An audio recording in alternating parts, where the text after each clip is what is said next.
digne. On ne mérite rien de Dieu. Quand on voit les gens qui disent, Seigneur, j'ai fait quoi? Et puis ça m'arrive. Mais tu ne mérites rien de bon de la part de Dieu.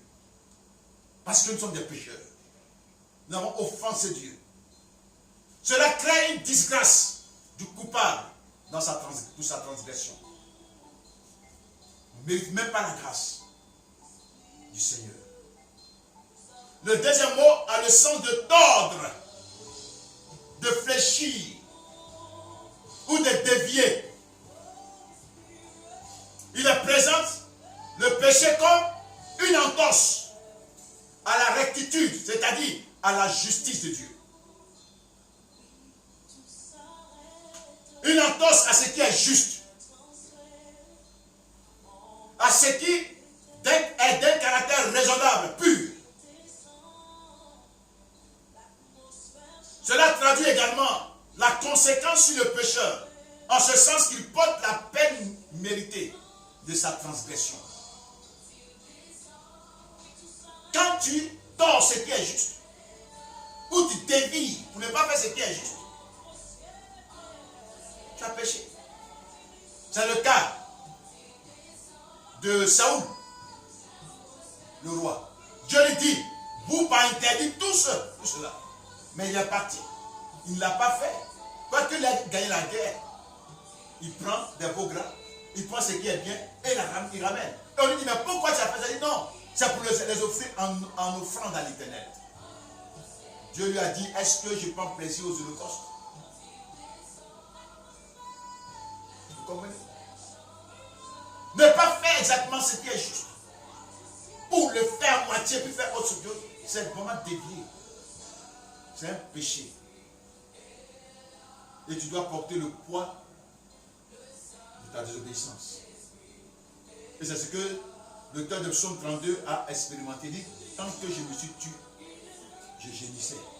Je me consumais au-dedans de moi. Et j'ai dit, j'avouerai mes transgressions à l'Éternel. D'où la formule porter son haillon.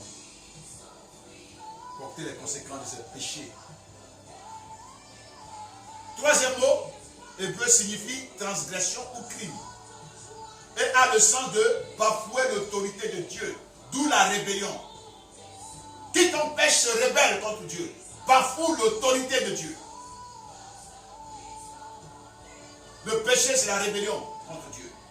C'est bafouer l'autorité du Seigneur. Quelles en sont les conséquences? Quand Adam a péché, c'est tout ce qui était à l'intérieur. Quelles sont les conséquences du péché? La première conséquence du péché, dit les Écritures, c'est que l'homme est devenu pécheur.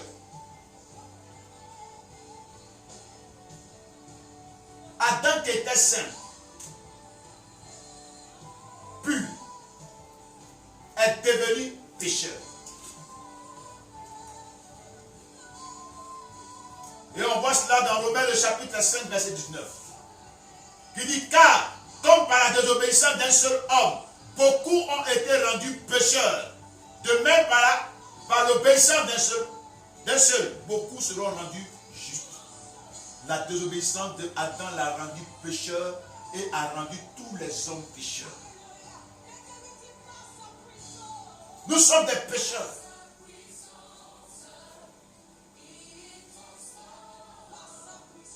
C'est la première conséquence du péché. Quand un chrétien tombe dans le péché, il devient pécheur.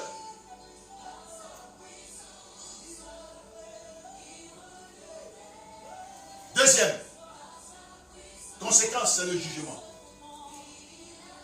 Le péché attire le jugement de Dieu.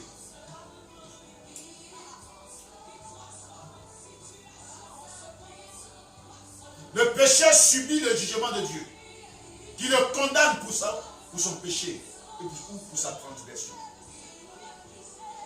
On voit cela dans Romains chapitre 5, verset 16. Il est écrit ceci. Et il n'en est pas du don, comme de ce qui est arrivé, par un seul qui a péché. Car c'est après une seule offense que le jugement est devenu condamnation. Amen. Adam a été jugé. Toute sa race, la race humaine issue de lui, a été jugée et condamnée. Parce que tous sont devenus pécheurs. Et nous sommes condamnés.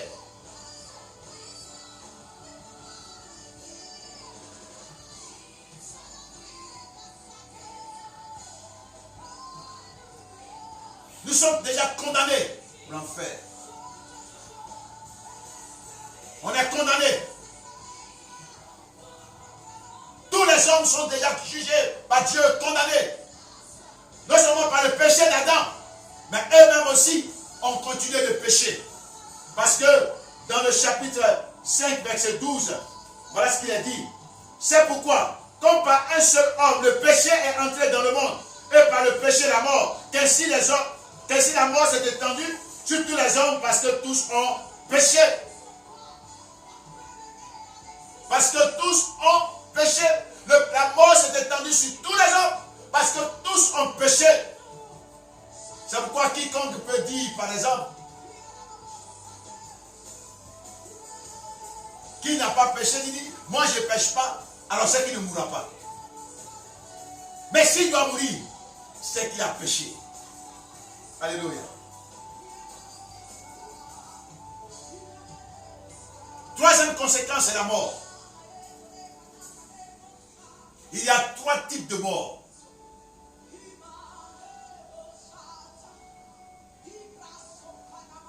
Le premier type, c'est la mort spirituelle. La mort spirituelle, qu'est-ce que c'est? C'est la séparation de l'homme avec son Créateur. C'est la rupture de la relation entre lui et son Dieu. Ephésiens chapitre 2, verset 1 dit, vous étiez morts par vos fautes et par vos péchés. Le péché produit la mort spirituelle. Et dans cette mort-là, l'homme a toujours la vie biologique. Le souffle de vie que Dieu lui a donné en Genèse chapitre 2, verset 6, pour qu'il devienne une âme vivante. Ce souffle-là, il a. L'homme parle, l'homme agit, l'homme rit, mais il est mort spirituel. L'homme peut vaquer à cette activité. L'homme peut entreprendre, mais il est mort. Quand je parle de l'homme, je parle de l'homme avec un grand H. C'est ce que Paul dit dans 1 Timothée, le chapitre 5, verset 6.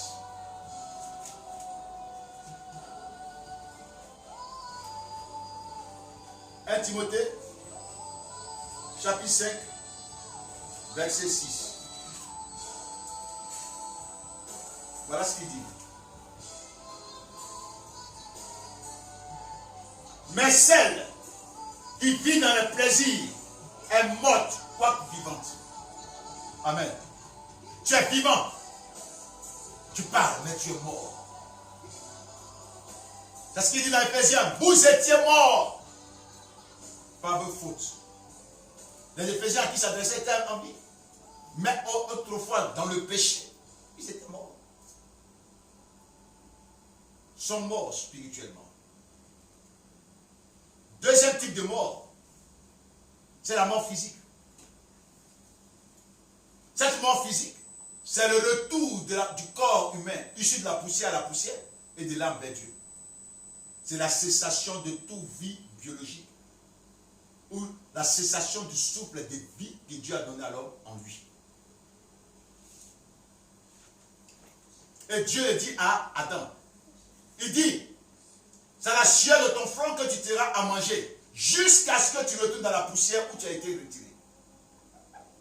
Donc il parle de la mort ici.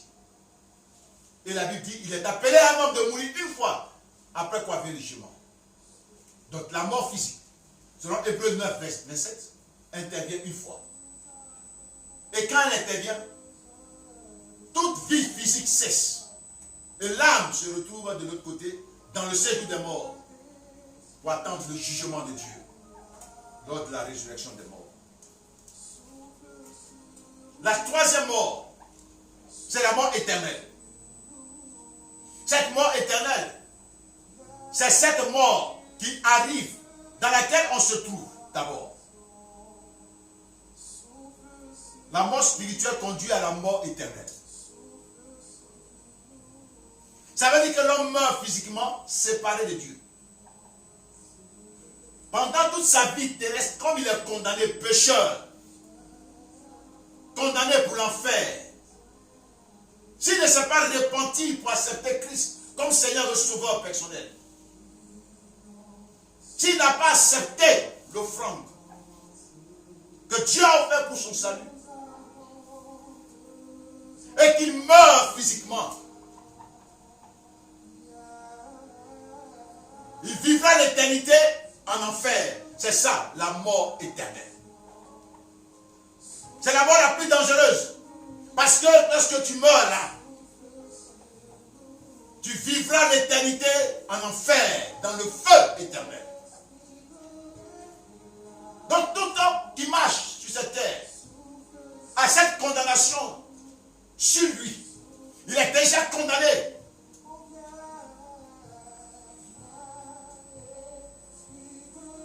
Quelles sont les conséquences du péché sur la nature de l'homme lui-même?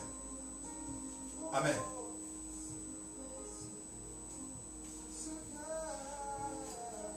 Le péché engendrait la faiblesse du corps humain. L'homme créé auparavant et qui était dans le jardin d'Éden pur et saint avait un corps plein de force. Un corps qui n'était pas assujetti à la mort. Mais quand le péché est intervenu,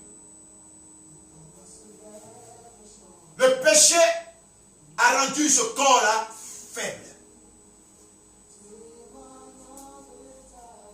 Quand on lit 1 Corinthiens, le chapitre 15,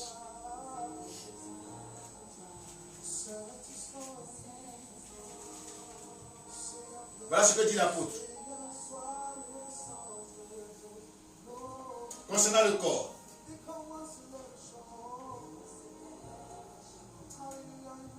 Il dit ceci. Ainsi, en est-il de la résurrection? Verset 42. Des morts. Le corps est semé corruptible. Il est ressuscité incorruptible. Il est semé méprisable. Il est ressuscité glorieux. Il est semé infirme. Il est ressuscité plein de force. Ce corps que nous avons là est plein d'infirmité, plein de faiblesse. Et ça, c'est le péché qui a produit cela. Le péché d'Adam a rendu tout le corps, son corps est le corps de tous les hommes, infirmes, faibles, sans force. Deuxième conséquence du péché sur la nature de l'homme lui-même. C'est la condamnation du péché dans la chair humaine. Et là, on parlait. Dans Romains, le chapitre 8, Paul dit ceci.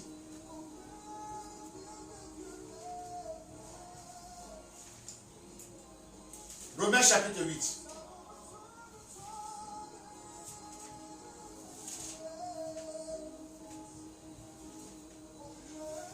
Et je fais la lecture. Il dit ceci. Regardez après verset 1 à 3 et on va mieux comprendre. Il dit, il n'y a donc maintenant aucune condamnation pour ceux qui sont en Jésus-Christ. En effet, la loi de l'esprit de vie en Jésus-Christ m'a affranchi de la loi du péché et de la mort. Car chose impossible à la loi, parce que la chair la rendait sans force. Dieu a condamné le péché dans la chair en envoyant à cause du péché son propre fils dans une chair semblable à celle du péché. Dieu a condamné le péché dans la chair. Le péché n'est pas à l'extérieur de la chair, mais c'est à l'intérieur. Dieu l'a condamné. Ici, il s'agit d'une corruption de notre nature, Le péché est condamné dans la chair humaine.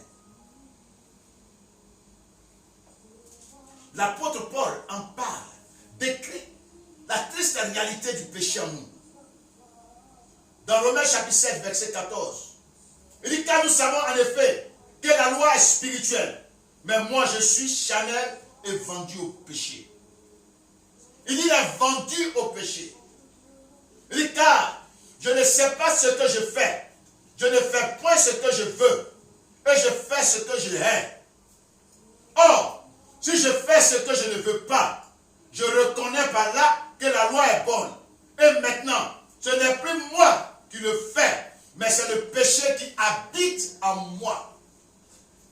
Bien aimé, le péché a été condamné dans la chair. Et le péché habite en nous.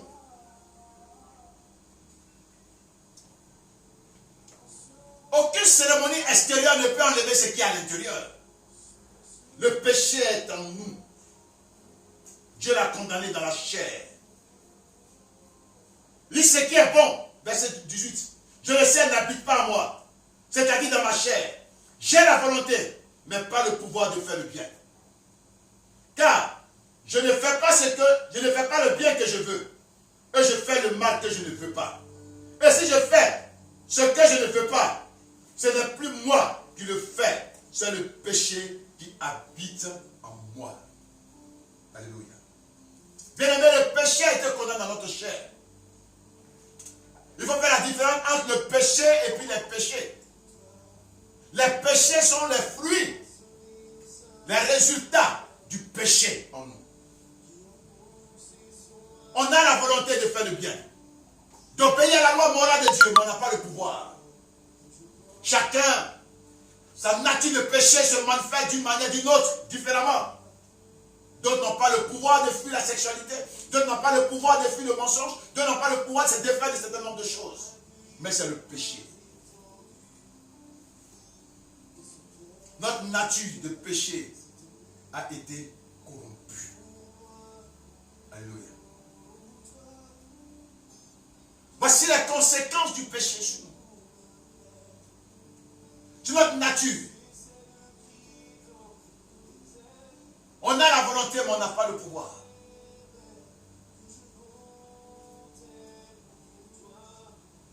On a la volonté, mais on n'a pas le pouvoir.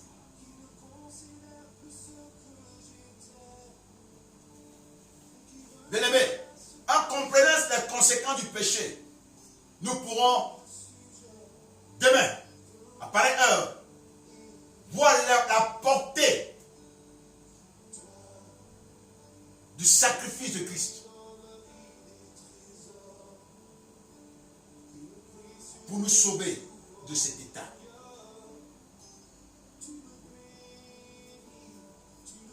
Nous comprendrons la portée de cette Pâque.